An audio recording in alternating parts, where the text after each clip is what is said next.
फिर जैसे ये अर्धनग्न होके स्वामीनाथन रिपोर्ट के लिए प्रदर्शन करते थे, इनकी सिलेंडर माता गले में प्याज की माला पहन के चौक पे बैठ के प्रदर्शन करती थी, गीत गाती थी महंगाई डायन के, तो वो इन्हें भी करना है। तो हरियाणा का किसान है ना, वो एमएसपी नहीं मांग रहा है, एमएसपी की गारंटी मांग रहा है और एमएसपी की गारंटी चाहिए।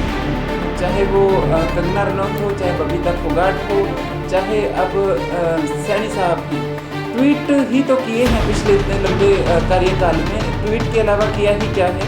कह रहा है कि पूरी की पूरी फसलें हम खरीदेंगे, तो ये तो चुनाव लॉलीपॉप देने की बात है। नमस्कार, मैं हूं काजनाप, आप देख रहे हैं आपकी खबर। आज बात करेंगे हरियाणा के मुख्यमंत्री नायब सिंह सैनी की। जी हां, नायब सिंह सैनी ने एक नायाब सा ट्वीट कर दिया है जिससे राजनीतिक गलियों के अंदर भूचाल आ गया है। जी हाँ, आखिर क्या ट्वीट किया है वो आपको बताते हैं, तो वीडियो शुरू करने से पहले वीडियो को लाइक करें, वीडियो को शेयर करें। अब आपको बताते हैं आखिर नायब सिंह सैनी ने कौन सा नायाब ट्वीट कर दिया। नायब सिंह सैनी के द्वारा ये ट्वीट कर कहा गया है कि हरियाणा देश का एकमात्र ऐसा राज्य होने जा रहा है जिसके अंदर किसानों की सारी फसलों को एमएसपी पर लिया जाएगा। इस विषय को लेकर राजनीतिक गलियों के अंदर भूचाल आ गया है। अब दोस्तों, हरियाणा के मुख्यमंत्री के इस ट्वीट को लेकर किसानों से जानते हैं कि आखिर किसान इस ट्वीट को किस नज़र से देखते हैं, वो जानने की कोशिश करते हैं। सूरज हमारे साथ इस समय मौजूद हैं, किसानों के लिए लगातार आवाज़ उठाती रही है, लेकिन उससे पहले कांग्रेस का पक्ष जान लेते हैं कि आखिर कांग्रेस इस ट्वीट को किस नज़र से देखती है। तो सुभाष वर्मा जी हमारे साथ इस समय जुड़ चुके हैं। सुभाष वर्मा जी, हरियाणा के मुख्यमंत्री ने जो ट्वीट किया है, इसको लेकर आप इस ट्वीट को किस नज़र से देखते हैं? हाँ जी आकाशी, आपका और आपके चैनल का बहुत बहुत धन्यवाद। मैं सुभाष वर्मा बरवाड़ा हल्के से बिलोंग करता हूँ। बरवाड़ा के लोकल मुद्दे और बरवाड़ा के विकास के मुद्दे उठाता रहता हूँ। पहले तो मैं यही कहूँगा कि 9.5 साल में ये सरकार बीजेपी के लोग कहाँ थे। अब तो जो बात है, जो एमएसपी की बात कर रहे हैं ये लोग, मुख्यमंत्री जी ने कर्ज माफ़ी की बात की है, 14 फसलों की बात की है। भाई हम एमएसपी पे खरीदते थे। कुछ ये चैनल, आपका चैनल किसान भी देख रहे होंगे। मैं आपके चैनल के माध्यम से उन किसानों तक भी एक मैसेज देना चाहूँ कि इस सरकार ने कितनी फसल, उन लोगों को कितना फ़ायदा पहुँचाया है और कितना उनकी एमएसपी पे फसलें खरीदी गई हैं। एमएसपी जो हरियाणा का किसान है ना, वो एमएसपी नहीं मांग रहा है, एमएसपी की गारंटी मांग रहा है और एमएसपी की गारंटी चाहिए। अगर ये एमएसपी की गारंटी की बात करते हैं तो हम सोचते हैं भाई ये किसानों के मुद्दे की बात कर रहे हैं, और जो लोग ये कह रहे हैं कि पूरी की पूरी फसलें आप खरीदेंगे, तो ये तो चुनाव लॉलीपॉप देने की बात है। क्योंकि जब चुनाव का 1-1.5 महीना भी नहीं रहा और ये बात कर रहे हैं अब भाई हम फसलें खरीदेंगे। और किसानों को आज हर एक जगह किसान है, मजदूर है, व्यापारी है, इन्होंने हर एक जगह विकास के नाम पर एयरपोर्ट जैसे जगह को इन्होंने कितनी बार ये नारियल फोड़ चुके हैं, कोई इन्होंने आज तक विकास की बात नहीं की। तो मैं ये कहता हूँ कि आज जो किसान है वो सिर्फ गारंटी मांग रहा है इनसे, एमएसपी की गारंटी, और ये कर रहे हैं उनके साथ लॉलीपॉप देने का काम। और अब जो लोग किसान समझ चुके हैं, इनको पता भी लग चुका है कि किसान अब कांग्रेस के साथ जा चुका है। क्योंकि पिछले जो आपने भी देखा होगा, पिछले दौरान लोकसभा इलेक्शनों के जो कांग्रेस की हरियाणा के अंदर 5 सीटें आई, इनको लग गया है कि अब की बार विधानसभा में बीजेपी सरकार का बुरा हालत होगा इनका, और इनको ये चीज़ भली भांति नज़र आ चुकी है। और ये इसी के उद्देश्य से लगे हुए हैं कि कैसे ना कैसे करके, चाहे वो किसान वर्ग हो, चाहे वो व्यापारी वर्ग हो, चाहे वो बैकवर्ड वर्ग हो, चाहे वो कर्मचारी वर्ग हो, उनको ये लुभाने में लगे हैं। क्योंकि इनको इनकी धरातल की ज़मीन दिख ही चुकी है कि अब की बार ये सत्ता से बाहर होंगे हरियाणा प्रदेश के अंदर, और कम से कम कांग्रेस की 80 सीटें हरियाणा प्रदेश के अंदर आएगी। चलिए दोस्तों, ये तो सुभाष वर्मा जी जिनका ये कहना है कि ये जो है एक लॉलीपॉप दी जा रही है। विषय को लेकर अन्नू सूरज जी के पास जाते हैं और जानने की कोशिश करते हैं। अन्नू जी, बहुत बहुत स्वागत है आपका आपकी खबर पर। धन्यवाद आकाश जी, आपको भी और आपके सारे दर्शकों को मेरी तरफ से नमस्कार और बहुत बहुत धन्यवाद आपके चैनल से जोड़ने के लिए। मैं अन्नू सूरा किसान एक्टिविस्ट हूँ और आप अपना सवाल पूछ सकते हैं।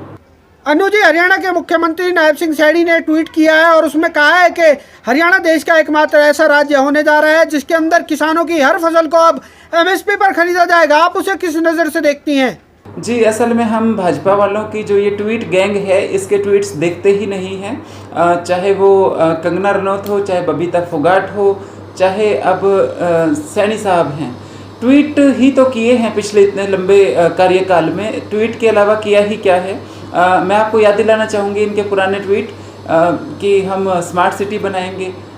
स्मार्ट सिटीज़ जो पहले बजट में जब सरकार बनी थी केंद्र में, तो पहले इनका जो बजट आया था पिछली सरकार में, पहली सरकार में, तब इन्होंने ट्वीट कर करके बहुत सी घोषणाएं की थी, चाहे वो मेक इन इंडिया हो, स्मार्ट सिटीज़ हो, पता नहीं क्या क्या।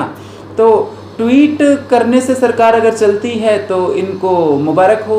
हमें तो यकीन नहीं है। अगर इनको एमएसपी देने में विश्वास है तो एमएसपी गारंटी कानून लेके आएँ, जो कि नहीं लेके आ रहे हैं। तो बिल्कुल मैं तो इसको कहूँगी ट्वीट गैंग है और ट्वीट करने का इनका काम है।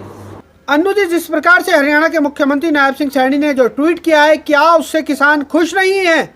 जी, किसान ट्वीट से किसान का घर नहीं चलता।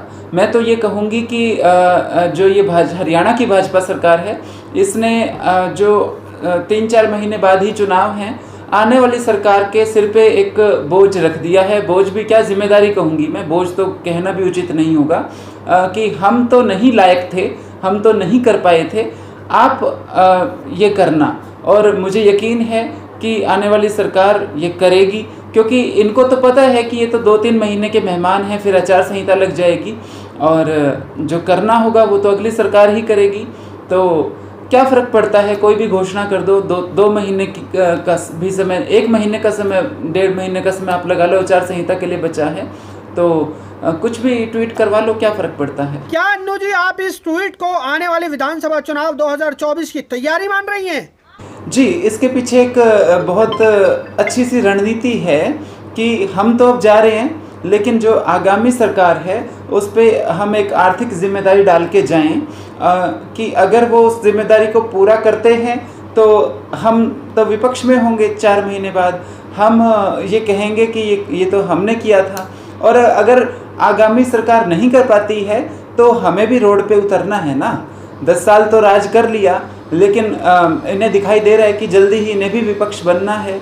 2 सीटें, 4 सीटें, 10 सीटें, तो विपक्ष की भूमिका निभाएंगे तो कुछ करने के लिए तो होना चाहिए ना। नहीं, ये सिर्फ इन्होंने देख लिया कि 3-4 महीने बाद जब सरकार बदलेगी तो इनको भी रोजगार चाहिए। फिर जैसे ये अर्धनग्न होके स्वामीनाथन रिपोर्ट के लिए प्रदर्शन करते थे, इनकी सिलेंडर माता गले में प्याज की माला पहन के चौक पे बैठ के प्रदर्शन करती थी, गीत गाती थी महंगाई डायन के, तो वो इन्हें भी करना है।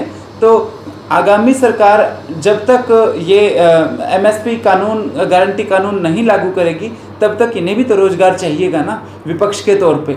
और अगर वो लागू कर देंगे जो भी आगामी सरकार होगी, और मुझे यकीन है कि गठबंधन की ही होगी, तो कहेंगे कि ये तो हमारी योजना थी, हम तो पहले ही कह चुके थे कि एमएसपी देंगे। तो ये चीज़ है।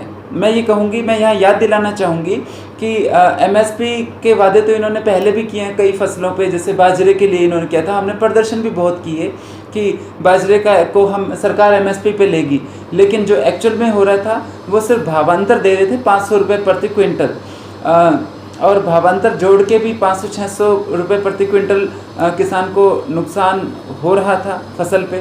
तो ट्वीट करने से सरकार या राज्य नहीं चलते, धरती पे एक्चुअल में काम करना पड़ता है, जिसमें ये सरकार बिल्कुल विफल रही है।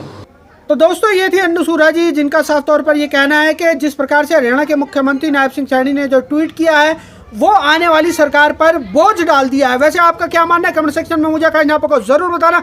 इन्हीं तस्वीरों के साथ मैं कहीं नापा लेता हूँ इजाजत। बहुत जल्द मिलूंगा शहर की दूसरी किसी गतिविधि के साथ। जब तक के लिए सभी दर्शकों को आपकी खबर से जुड़ने के लिए बहुत बहुत धन्यवाद।